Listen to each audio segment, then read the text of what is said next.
Welcome to Ecclesias Podcast. Welcome to Ecclesias Podcast. Kembali lagi bersama saya Lovina Gripina dan saya langsung iya, disambut saya ya. Siapa tahu lupa. Oh iya, dan saya Aruni. Oke. Nah, teman-teman, minggu lalu kita sudah menjelaskan tentang kelelahan rohani, terus bagaimana sih kayak kondisi jauh itu apakah izin atau kehendak Tuhan, terus ada sharing juga dari Cik Arumi. Ya. Nah, mungkin siapa tahu ada teman-teman yang belum dengar part-part sebelumnya terus tiba-tiba langsung di kesini aja ya. Iya gitu, jadi mending banget. Nah, minggu ini kita masih ada di tema Relation with God, tapi judulnya sudah The Apple of God's Eye. Wow. Jadi di temanya cantik ya. Benar, kayak siapa? Kayak kita. Baik. Jadi tapi kali ini kita tuh kayak mau tahu kayak kira-kira kalau kita ini lagi bandel, kita lagi nakal, kira-kira Tuhan tuh kayak mikir apa sih gitu saat kita sedang jatuh, saat kita sedang ada di buruk-buruknya gitulah. Kayak gitu. Oke. Lah. Kayak gitu. Oke. Cak Arumi, ya, Lovina. waktu kita itu melakukan hal-hal buruk atau mungkin ya bahasanya kita melakukan suatu dosa lah. Entah itu apa ya, dosa yang mungkin kayak bohong gitu atau mungkin sampai dosa-dosa yang mungkin orang-orang tuh kayak oh ini dosa besar kayak gitu. Kira-kira Tuhan itu masih mengasihi kita apa enggak sih? Oke. Ya, pertanyaan keren. Tapi harus dimengerti jawaban ini supaya kita nggak tersesat ya. Jadi sering kita jatuh dalam dosa, Tuhan itu pada dasarnya setia. Jadi dia tetap akan mengasihi kita, tetap akan menyayangi kita, karena itulah yang dilakukan oleh Tuhan, yang ditunjukkan Tuhan dalam kehidupan orang Israel. Nah, ketika orang Israel itu dalam perjalanan hidup mereka itu suka nggak setia. Ketika mereka sudah hidup tenang gitu ya, nyaman, berada di dalam relasi yang baik dengan Tuhan, kemudian pasti akan ada masa-masa di mana orang-orang Israel ini mulai mendua hati. Lihat ada berhala-berhala, mereka ikut menyembah. Kemudian ketika lihat orang-orang di sekitarnya nikah dengan kawin campur, dan mereka pun ikut. Padahal Tuhan itu sudah kasih mereka itu rule, sudah kasih mereka itu pagar. Kamu nih bangsa pilihan Tuhan, punya privilege khusus. Tapi juga selain privilege penyertaan Tuhan buat mereka sempurna, mereka juga perlu itu beda dari orang-orang di sekitarnya. Masa iya bangsa pilihan Tuhan kelakuannya sama gitu kan? Masa iya hamba Tuhan kelakuannya sama orang jahat kan? Nggak mungkin. Masa iya anak-anak muda Kristen yang melayani, yang udah hidup dengan Tuhan lama itu kelakuannya sama kayak penjahat-penjahat? Kan nggak boleh. Itu kelakuannya sama kayak penjahat-penjahat, kan nggak boleh. Nah, jadi harus menyesuaikan gitu. Nah, tapi ketika mereka ini sudah jadi bangsa pilihan Tuhan, mereka jadi sombong gitu.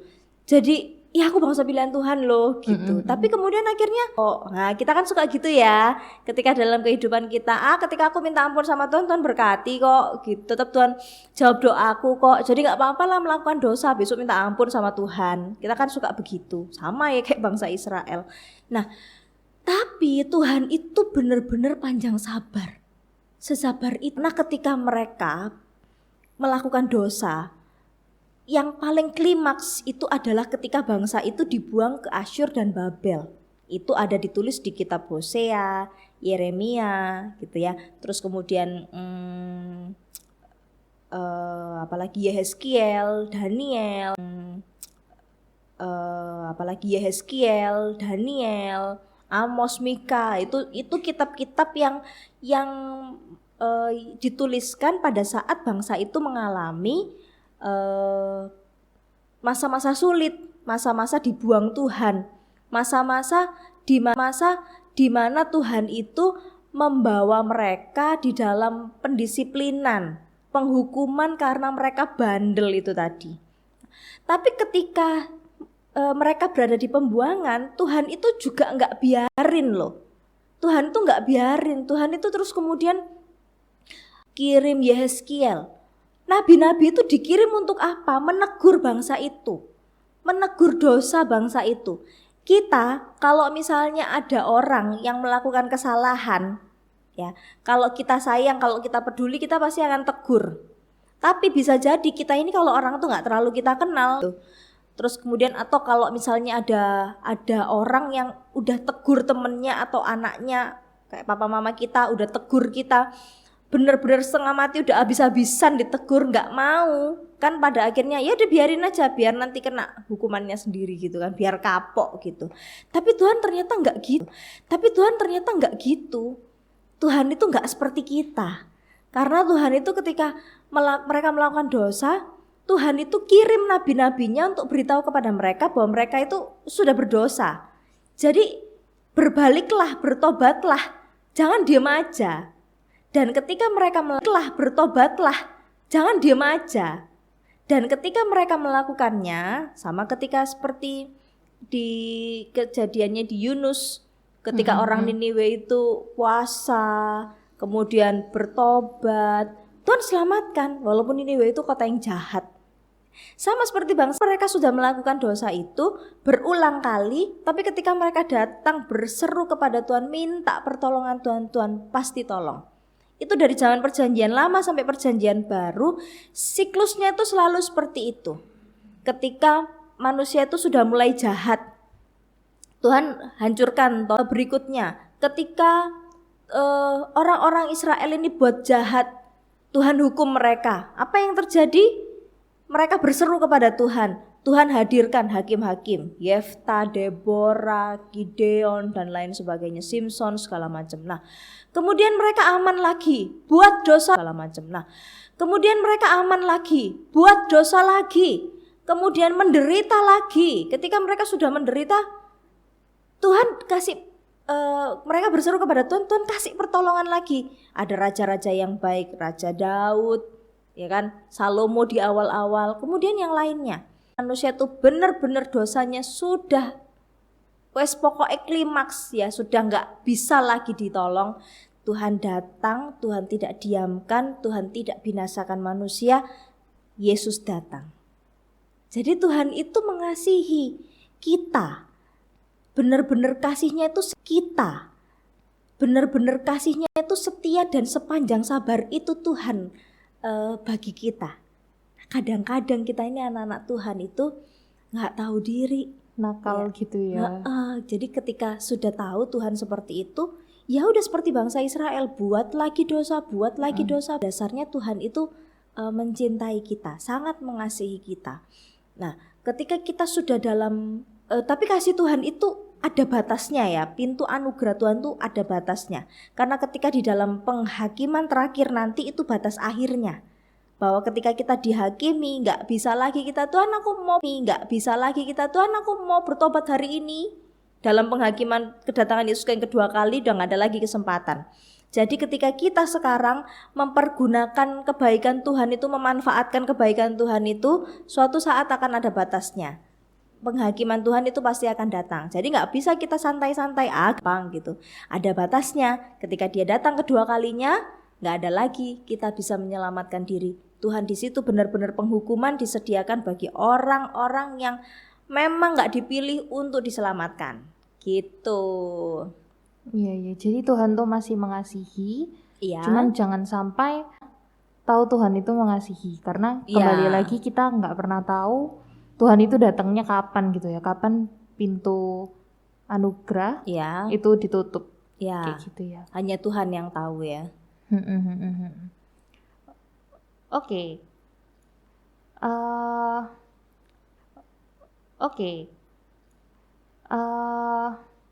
Ini menerawang part 3. Menerawang. Iya. Jadi misalnya Lovina. Misalnya ya nih, C, kita tuh sudah jatuh dan jauh berkali-kali sampai mungkin cukup sering lah bisa dibilang kayak gitu. Ya. Kita kan pasti juga berusaha kembali kepada Tuhan dengan maksudnya kayak kita juga berdoa, kita juga minta ampun. Dan tapi kita tuh sampai sadar kayak kita tuh bener-bener sangat berkali-kali gitu. Jatuh dan terus kita kembali lagi dan jatuh lagi. Jadi Tuhan tuh kira-kira capek nggak sih sama kita tuh yang kayak gini? Kalau Tuhan itu manusia, kalau kita jadi Tuhan kita pasti capek ya. Iya, udah dipecuti gitu ya. Udah males gitu. Tapi gini, kalau dibilang capek, ya karena Tuhan bukan seperti kita manusia yang lemah dan penuh dengan keterbatasan ini, tetapi Tuhan itu juga memberikan kita warning bahwa kalau kita terus-menerus jatuh dalam dosa yang sama, tapi Tuhan itu juga memberikan kita warning bahwa kalau kita terus-menerus jatuh dalam dosa yang sama, kita perlu hati-hati loh dengan itu. Jadi masalahnya bukan masalah dicapek nggak capeknya ya. Kalau capek sih kurasa nggak ada kata capek. Karena ya Tuhan itu sudah maha kuasa. Nggak ada istilah terbatas untuk Tuhan. Tapi yang menjadi masalah adalah ketika kita jatuh berkali-kali gitu ya tadi ya pertanyaannya. Jatuh berkali-kali dalam dosa itu, pertanyaannya adalah kesalahan yang sama. Gini, orang yang jatuh dalam dosa, orang yang jatuh dalam dosa itu Tuhan menyelamatkan, gitu kan? Dengan Yesus datang ke dalam dunia. Tapi kita nggak bisa pungkiri bahwa setelah dari Yesus, Roh Kudus itu ada dalam diri kita, terus kemudian secara otomatis dosa itu mati dalam diri kita. Kita langsung bisa jadi petapa, bisa jadi biarawan, bisa jadi orang yang saleh, bisa jadi orang yang nggak melakukan dosa, tidak sanggup melakukan dosa gitu ya. Enggak ya. Faktanya kita ini sudah orang yang saleh, bisa jadi orang yang nggak melakukan dosa, tidak sanggup melakukan dosa gitu ya. Enggak ya. Faktanya kita ini sudah dibenarkan Tuhan, tapi kita juga nggak bisa memungkiri dosa itu dan kuasa kegelapan itu terus aktif untuk mengincar kita. Ini yang anak-anak dosa itu ya kilaf lah gitu. Dosa tuh kilaf lah gitu. Enggak, dosa tuh aktif loh, aktif untuk menjerat seseorang. Nah, jadi kita nggak bisa memandang kuasa kegelapan dan dosa itu sesederhana itu gitu. Jadi ketika kita misalnya kemana-mana kita bareng, tapi kemudian dia itu suka nanya suka nanya banyak hal ke kita tentang pelajaran di kampus misalnya, nanya sama kita yang ngajarin dia banyak hal. Tapi ternyata kemudian nilai IPK-nya lebih tinggi.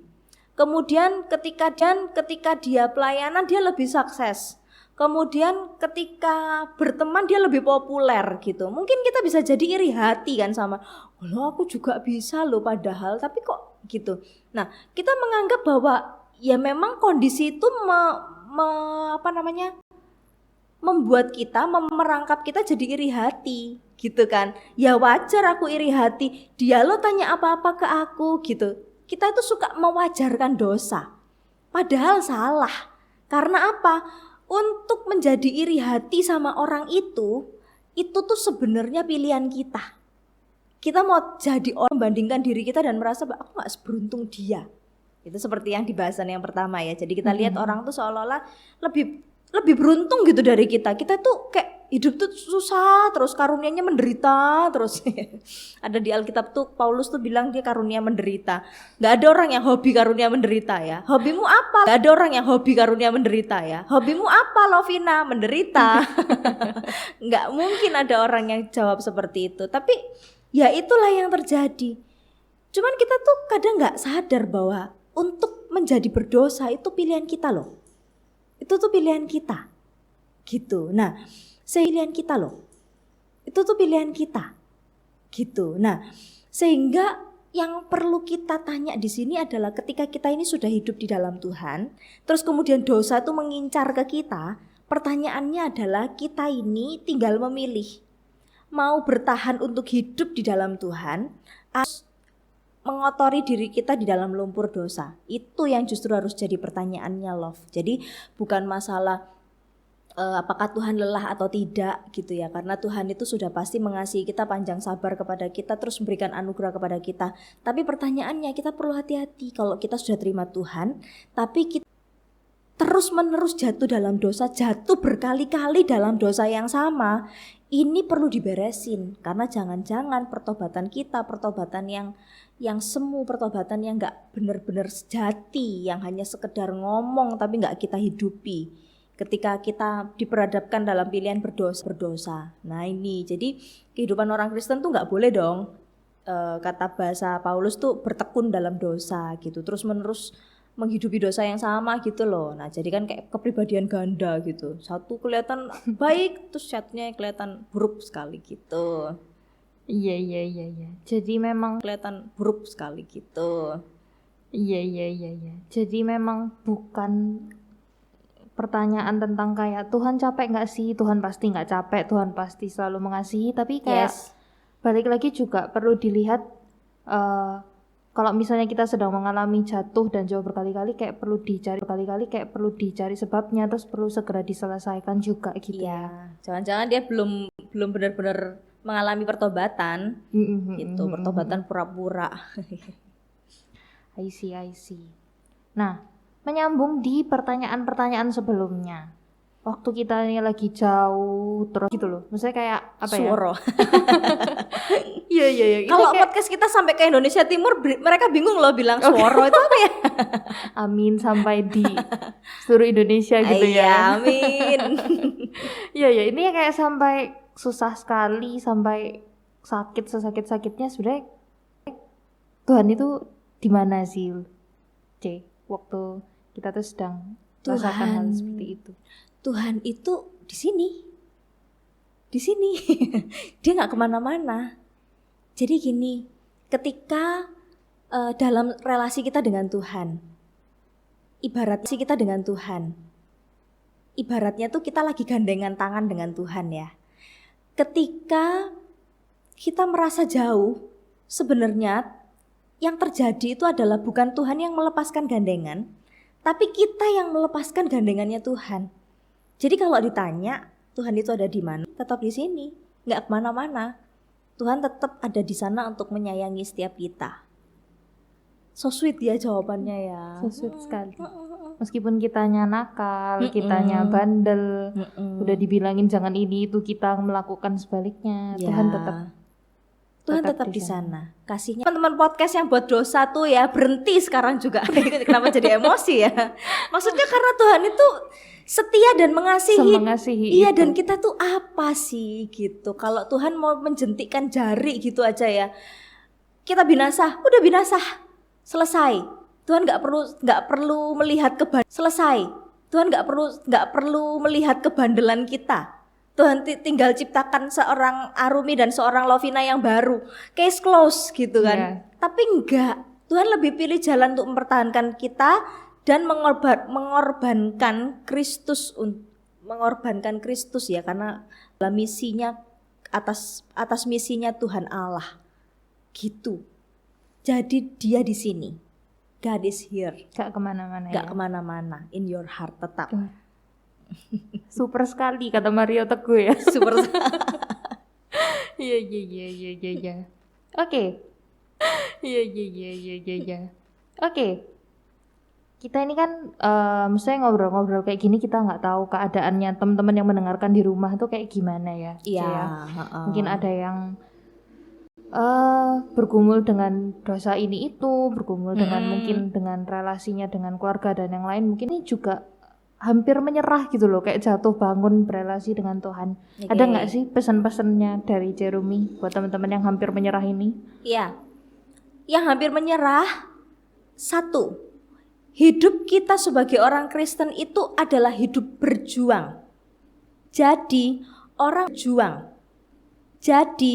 orang-orang Kristen itu adalah orang-orang Kristen itu dalam artian bukan Kristen KTP ya. Iya. Orang-orang yang benar-benar hidup di dalam iman dan pimpinan Roh Kudus. Kita itu sudah memilih sebuah jalan, yaitu jalan pendewasaan.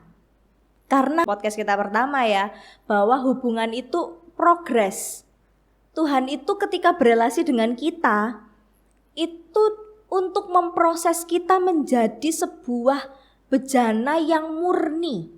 Kita ini diciptakan untuk menjadi mutiara-mutiara yang berharga, yang mahal harganya. Itu nggak diciptakan sebagai apa ya, maaf kata sampah, menjadi produk gagal. Nggak ada di antara kita. Walaupun kita punya kekurangan, mungkin teman-teman podcast yang lagi dengerin kita nih, love, ada yang kekurangan secara fisik mungkin, atau secara mental nggak percaya diri, mengalami kekurangan secara fisik mungkin, atau secara mental nggak percaya diri, mengalami inferiority, keminderan, yang merasa bahwa dirinya itu nggak sepopuler, nggak secantik, nggak sehebat teman-teman yang lain, ya. Tetapi di sini kita perlu sama-sama melihat bahwa Tuhan itu benar-benar mencintai kita. Tuhan itu membentuk kita itu untuk menjadi sebuah bejana yang indah, menjadi mutiara yang mahal, dan untuk melakukan itu kita tuh perlu berproses. Nah, prosesnya itu ya dalam kehidupan kita. Prosesnya itu dalam keseharian hidup. Itu sebenarnya satu sisi itu karena kita hidup di tengah-tengah manusia yang bukan semakin baik tapi semakin buruk. Yang dalam pikiran orang zaman sekarang, cantik ganteng tuh gimana sih? Gitu ya. Mulus, putih, tinggi, dan semua itu pokoknya. Padahal Tuhan ciptakan manusia itu kan dengan fisik yang berbeda-beda, dalam keunikannya masing-masing. Semua tuh cantik dan ganteng dalam keunikannya masing-masing. Jadi nggak ada cantik itu ada sebuah standar khusus. Karena semua manusia itu punya keberhargaannya dalam pandangan Tuhan dengan dia diciptakan seperti itu. Nah, jadi ikutilah proses Tuhan untuk menjadi seorang Kristen sejati, dan untuk itu kita itu perlu dibentuk, diproses, dan untuk itu kita yang sudah jadi orang Kristen itu berjuang. Hidup kekristenan kita itu bicara tentang Kristen itu berjuang. Hidup kekristenan kita itu bicara tentang perjuangan. Perjuangan apa? Perjuangan iman. Enggak perjuangan untuk mempercantik kita secara fisik, operasi plastik, terus kemudian apalagi proses whitening, ya, terus kemudian apalah pokoknya banyak lah yang klinik-klinik kecantikan itu lakukan. Terus kemudian berusaha untuk menyamarkan penampilan kita sebaik mungkin, secara penampilan dicitrakan sebaik mungkin. Enggak, kita ini diciptakan untuk value kita sebagai orang Kristen itu letak kemuliaannya. Jadi untuk kita yang saat ini di dalam perjuangan kita, jangan pernah menyerah. Karena apa? Tuhan itu juga di dalam cintanya kepada kita, Tuhan tuh gak pernah menyerah. Kalau Tuhan menyerah, mungkin gak perlu Yesus turun ke dalam dunia. Biarin aja kayak air bahari itu. Yesus turun ke dalam dunia. Biarin aja kayak air bahari itu. Habisin semua. Gitu kan. Tapi Tuhan itu gak menyerah mencintai kita. Jadi kenapa kita harus menyerah mencintai Tuhan? Gitu. Jadi untuk teman-teman yang sedang lelah sekarang, percayalah lelah itu bukan akhir, karena kelelahan itu mungkin menjadi titik awal untuk teman-teman semua mencari Tuhan dengan otentik, dengan ketulusan, dengan benar-benar mencari Tuhan. Jadi semua hal yang kita alami, semua yang gak enak yang kita alami, itu arahkan kepada apa sih? Didikan apa sih yang Tuhan mau? Value apa sih yang Tuhan mau hasilkan dalam hidup saya? Nah, seperti itu. Jadi jangan pernah menyerah buat teman-teman, karena Tuhan itu juga tidak pernah menyerah mencintai kita. Jangan pernah menyerah karena Tuhan tidak mencintai kita. Ya, jangan pernah menyerah mencintai Tuhan, karena Tuhan tidak pernah menyerah mencintai kita. Keren. Dalam, lagi-lagi dalam gitu. Gak ada bahasa lain yang bisa Coba menggambarkan kata-kata lain. Ya nanti saya belajar lagi ya. Iya. Oke. Jadi kayak gitu ya teman-teman. Mungkin pembicaraan kali ini tuh bukan berarti kayak mengsimplify masalahnya teman-teman, karena mungkin apa ya, meskipun berat sekali, tapi ya itu yang ingin disampaikan oleh lewat podcast kali ini adalah semua itu berproses gitu, dan proses itu Tuhan juga gak pernah meninggalkan teman-teman sendiri. Betul. Oke. Excellent. Oke, closing statement. Oke, closing statement. Sudah di penghujung podcast ya kita ya. Aduh. Kerasa gak yang ampun. sekarang? Karena semangat ya. Wih. Jadi ya tapi kerasa sih. Kerasa. Ya, closing statement untuk kita semua dan teman-teman podcast hari ini. Jadi Tuhan itu ada di dalam kita. Ketika kita sudah menyerahkan diri kita kepada Tuhan, Tuhan itu tinggal di dalam kita dan kita harus tinggal di dalam Dia. Ketika kita hidup tinggal di dalam Tuhan dan demikian Tuhan di dalam kita, nggak ada kata lelah, nggak ada kata jauh, nggak ada kata menyerah. Apa yang Tuhan mau untuk memproses dan mendewasakan saya.